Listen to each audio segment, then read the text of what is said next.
Well, now we turn to livelihood issues. We've heard a lot of debate already about young people, about education.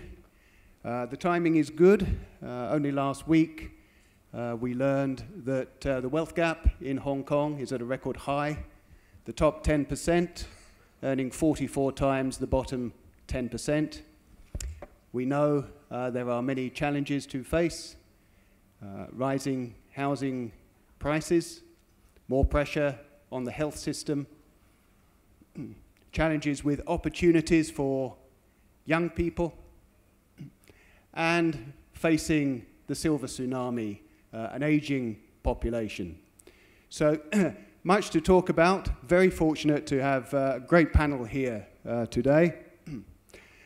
So if I could introduce Lau Ming-Wai, sitting next to me, Chairman of Chinese Estates Holdings, Vice Chairman of the Bohemia Foundation Research Center, and Chairman of the Commission on Youth. Sitting next to him, we have Dr. Law Chi Kwong from the University of Hong Kong, former legislator, government advisor, member of the Commission on Poverty and Commission on Strategic Development, and according to the South China Morning Post this morning, tipped to be a member of Carrie Lam's cabinet. More on that later. And finally, Mr. Leong Jiang, Executive Director of Charities and Community with the Hong Kong Jockey Club, looking after a portfolio which makes very, very sizable donations each year to very worthy causes in Hong Kong Jockey Club, such an important player. So I'd like to welcome you all. Perhaps I could start with Dr. Law, because he's on the front page of the South China Morning Post this morning, calling for higher taxes. And I know he's very keen to clarify his position on this. So, Dr. Law, higher taxes, do we need them? Why? And what should we spend the money on? Well, thanks, Cliff, for that. It's interesting when you read news, and I'm the one even find it more interesting when, let me quote from South China Morning Post. He means me. He said that the city could consider introducing a capital gain tax, a tax on profits realized from sale of access. For those accountants, you know, tax on profits realized from sale of assets is not capital gain tax. Okay, it's just a revenue, right? Okay, so, but by the way, if the reporter yesterday did ask me, I would say, capital gain tax for Hong Kong? Thank you, no. Well, that is my position. Well, the reason that, because yesterday there was another newspaper quoting my interview with the TVB, which we were discussing about this income disparity issue. And I tried to explain to people how difficult it is to have capital gain tax and how difficult it is to tax on revenue generated by capital, such as dividend tax, and how dividend tax and capital gain tax are tied together when you have to think about it. Okay, that's what I said. So are you in favor of it or not? Well, for accountants, you actually know that in Hong Kong, we have a kind of capital gain tax related to shares and stocks in a company. If you have an appreciation, you have to book that appreciation as a revenue, which is taxable. So somehow we do have a capital gain tax. But whenever we talk about capital gain tax, we're not actually talking about those things, okay? But let me skip that because firstly, thanks for the question. I just want to clarify, I am not favorable for adding anything called capital gain tax in Hong Kong, although there's something. Because I said in the program, Hong Kong can discuss it. Well, I told the reporter later, can I say Hong Kong cannot discuss it? Well, definitely you can. but I don't think the government should. Okay, what about increasing the standard tax rate? Oh, I don't talk about increasing salary tax. Well, for those who know a little bit tax of Hong Kong in terms of income tax, we have something called a standard tax rate, which is 15%. The highest marginal tax rate is 17%. What I've been discussing, in fact, probably even within my political career, the 10 years or 15 years ago, I've been talking about that we should take away the standard tax rate to make the tax even simpler. Because a lot of people in Hong Kong, they don't actually understand standard tax rate, because if they earn something less than $1.62 million, they're not paying the standard tax rate, okay? But if you take away the standard tax rate, if you are earning something like $3 million a year, you'll be paying something close to 15.6%. That's what I'm talking about. Okay, you earn until you are earning something like $7.2 million, you'll be paying something like 16.5%. Okay, that is the meaning of taking away the standard tax rate. I'm not asking about increasing tax, so to speak. Okay. I'm sorry, I'm being a professor at the university. I tend to explain a little bit too much. Well, we talked about where the money comes from. What do you see the priority as being as we move into the 21st year after the handover? I would say what's the priority? The biggest challenge Hong Kong is facing in the next 10, 20 years, as everybody knows, one is aging population. Okay, the number of 85 years old, 40 years down the road, will be 4.2 times the current number. 85 plus years old. For those who are 100 years old, okay, it will be something like 14 times more than the current number we're talking about. And they require a lot of care work, okay, health, welfare. The second biggest challenge is actually around the corner. Starting from the end of the next year, our labor force will start to shrink, other things being equal, so to speak. So somehow we have to deal with this problem of the shrinking labor force coming around the corner and a very large aging population coming into the community in the years to come. Okay, thank you. Lau Ming Wai, we're talking about aging population. Part of your focus is very much on youth. And we've heard today, we hear a lot of things about young people in Hong Kong. We've heard today some very positive things said about young people. We also hear young people in Hong Kong are disaffected, worried about a lack of opportunity. With the Youth Commission, what is your perspective? My perspective is pretty simple. None of the above really represent the median youth.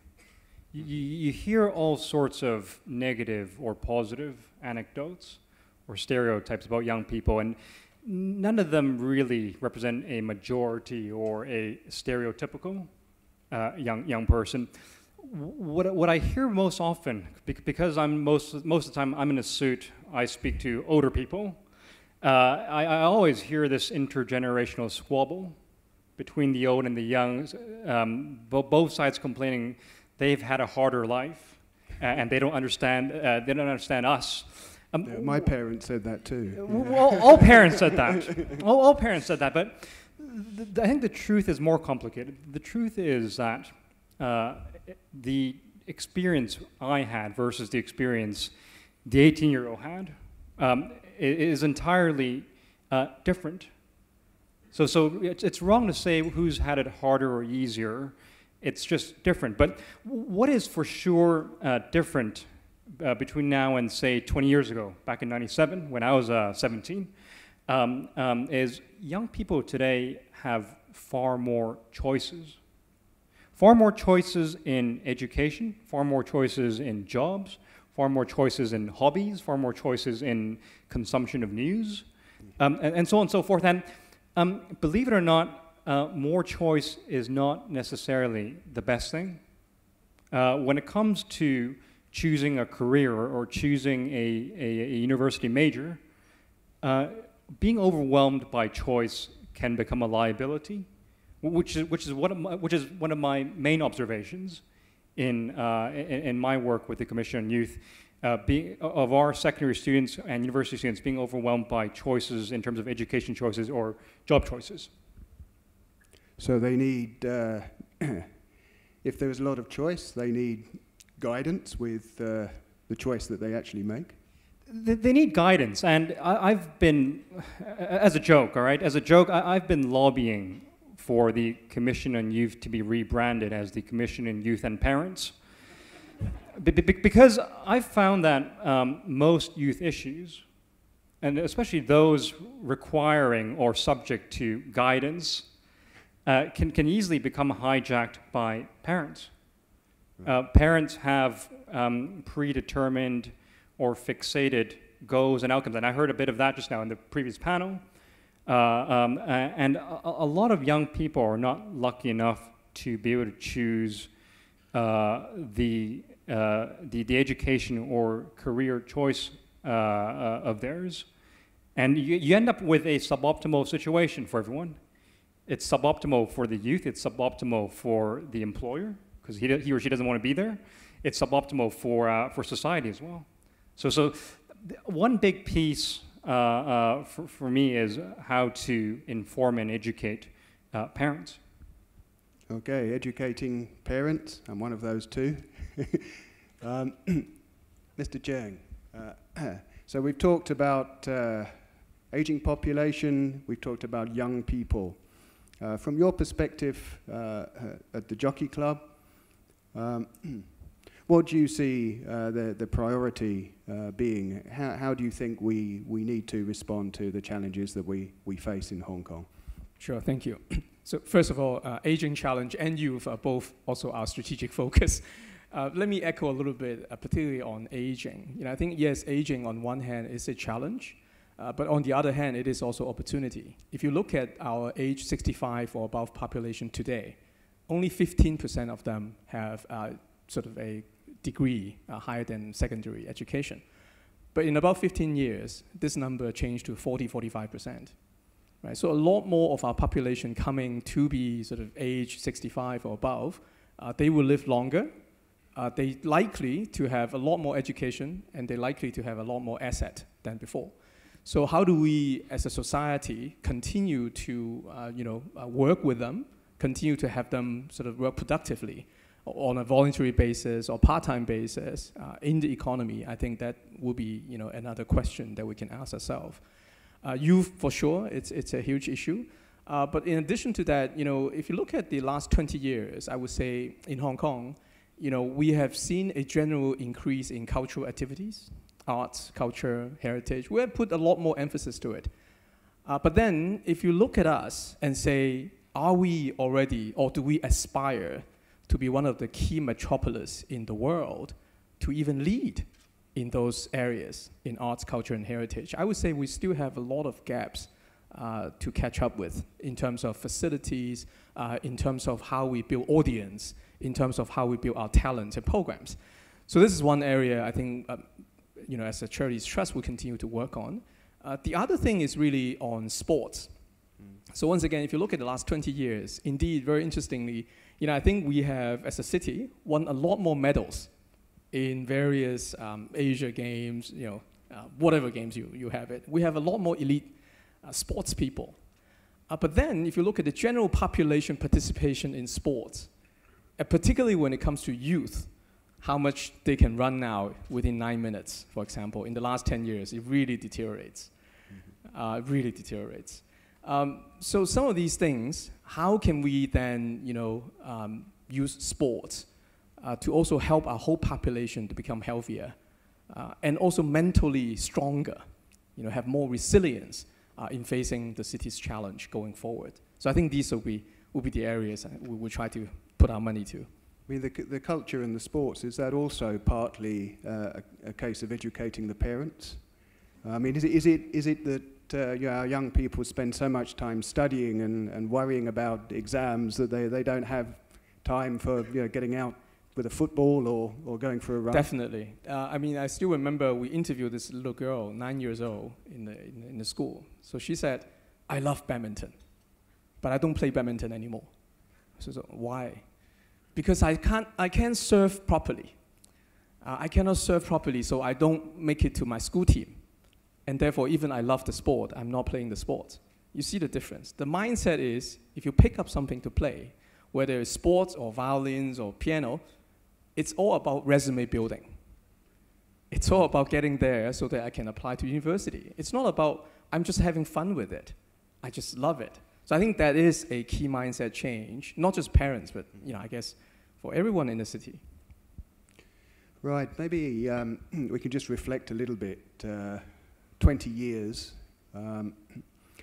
and we've heard today already Hong Kong's reputation for being a centre of capitalism, and it seemed to me, coming from the UK, when we talk about welfare and we talk about welfareism, it's almost a dirty word in Hong Kong.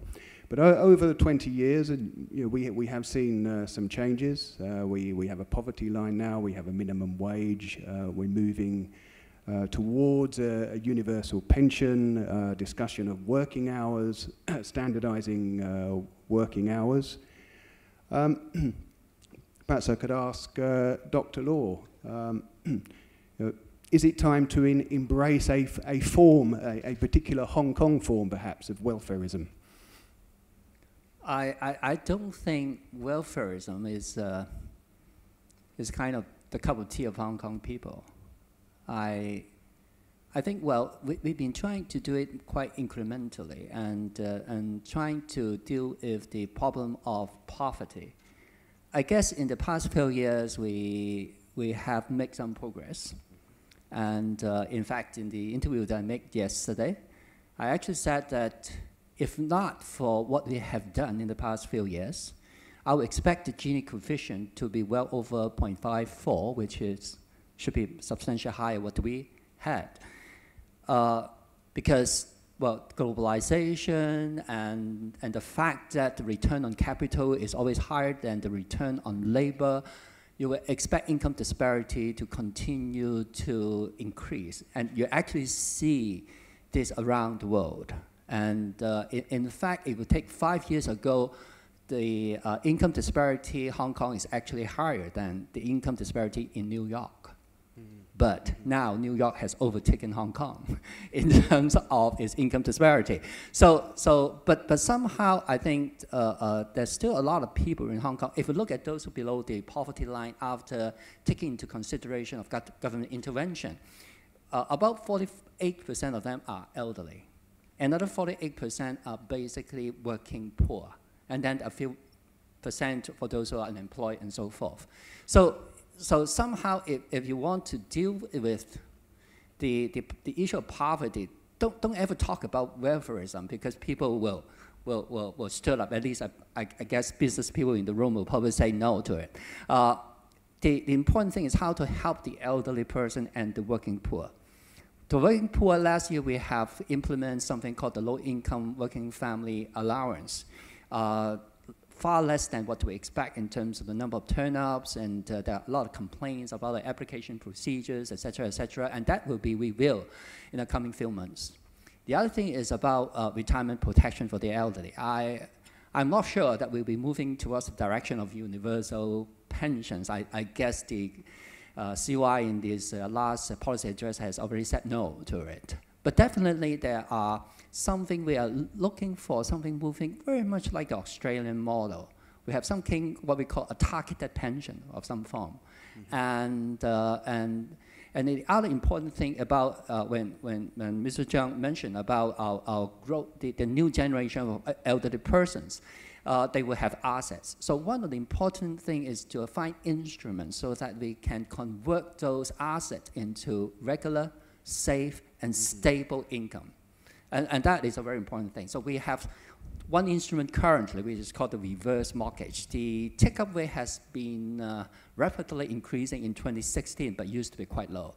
The other new instrument, the mortgage card, probably you have heard it just a month ago, that they're going to provide a product, we call it annuity, because it's operated by the mortgage corporation, and there will be something, the generic name for that is called the public annuity. And that actually helped to translate assets into a regular streams of income.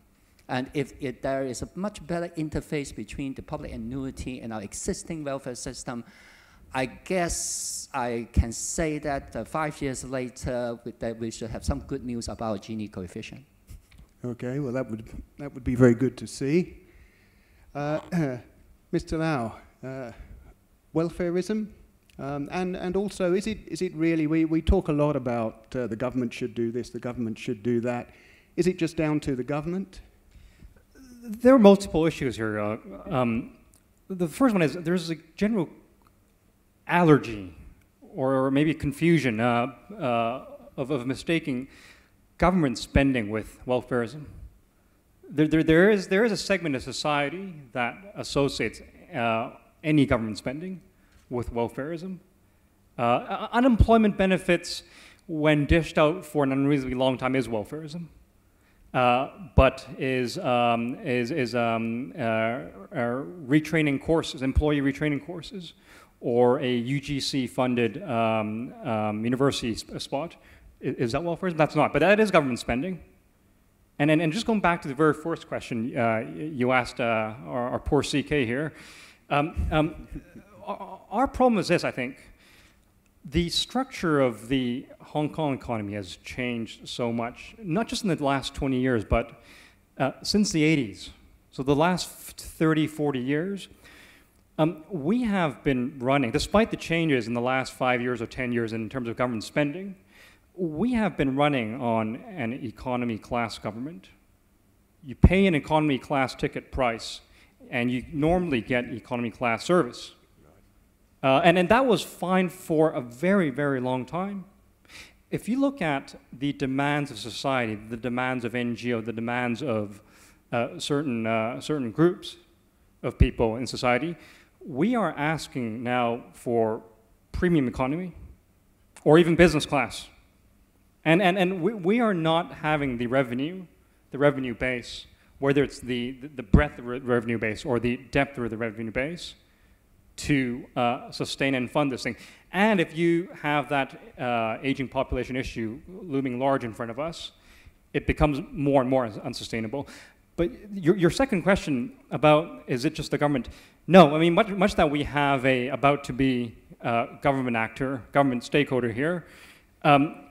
You know, the interesting thing about building communities in Hong Kong, the interesting thing about helping certain segments of society in Hong Kong is that unlike other countries, Hong Kong as a city takes a much more fragmented, multi-stakeholder approach. We've got Jockey Club up here. Mm-hmm. Jockey Club is one of the biggest financial supporters of pretty much everything, especially youth. I mean, after, I don't know who comes first or second, but it's either Jockey Club or the Commission on Youth when it comes to youth summer programs. But my point is, with a low tax rate, with that much wealth, whether it's public wealth or private wealth in society, there is a lot of room, and there is a lot of room for non-government actors to play a role in whether it's alleviating poverty or reshaping our labor force. And I'm already seeing a bit of that in my youth work. Okay. Thank you. Mr. Jeng has come to the Jockey Club. So what is it going to take to get an upgrade to business class? And come to the races, you can try it. and do we need to supplement Jockey Club money with maybe dipping into the reserves? We heard Alan Zeman and others this morning saying, we're sitting on all this money in our reserves. Is it there for a rainy day? I think it's raining today. should we be using that money, putting it to good use? Right. In our line of work anyway, I mean, we obviously work with a lot of universities and also work with a lot of NGOs. And sometimes, or many times, trying to address some gaps where the government money might not be able to cover, or sometimes really trying to do pilot projects, so more innovative projects that the government find it very difficult to do. So in my experience anyway, I very short time with the Jockey Club, only 3 years, but I would say Hong Kong does not really lack in financial resources. But sometimes what we need is a good solution. Right? So, I mean, some problems, you don't just throw money to it. Right? For example, STEM education, right, in secondary schools. It's easy to say, okay, now I give every school $1 million. I think Hong Kong can afford that without even tapping into the reserve. But then what do you do with that $1 million? Right? So now every school, they are up to their own. They go out to find suppliers. And you don't have suppliers or good suppliers overnight. I mean, a lot of you business people here, I used to run supply chain myself. You don't just, say, I changed my supplier overnight. There's no testing, no commissioning. You can't do that. Right. So I think a lot of or I would think a lot more attention need to be put into designing really good programs and using really good technologies, right? And then you find a way to scale them up. Instead of just say, let's throw resources on a particular problem as if the problem just solved because you have money. I don't really think money is sort of the answer here. Okay, thank you. Well, we're approaching the end of our time.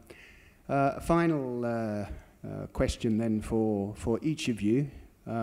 We have a new administration about to take office. Carrie Lam will be with us. What is the first thing she should do? I mean, not swearing the oath. What is the first policy decision in terms of improving our community, our livelihood in Hong Kong? What is the first thing she should do? Dr. Law, you may be in a position to influence that. Perhaps you'd like to go first.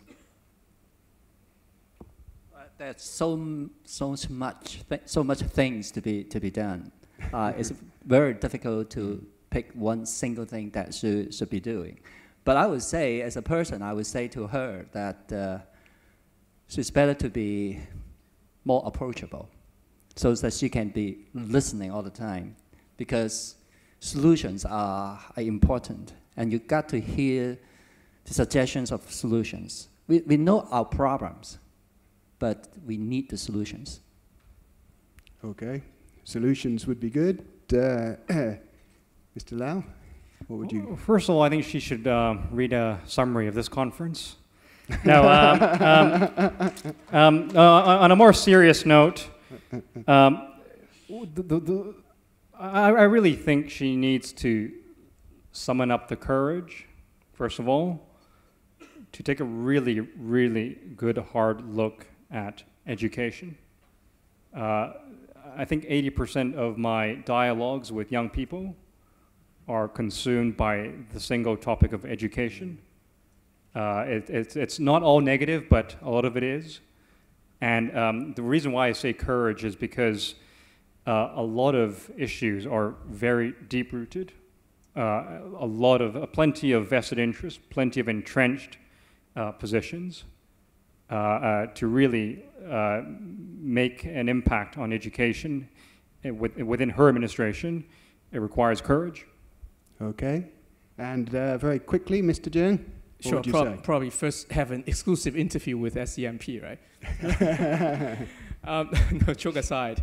To me, I think, how do you use technology to really improve transparency and efficiency of government and also of the social sector? Yeah, to me, I think that's extremely critical, because once again, given all these challenges, you can't just throw money or bodies to it. We've got to find smart solutions. So use of technology, in these areas, social technologies, to me, I think is absolutely critical. Thank you very much. Well, I hope we do get our upgrade. And I hope the Gini coefficient prediction comes true. Thank you very much. And remember.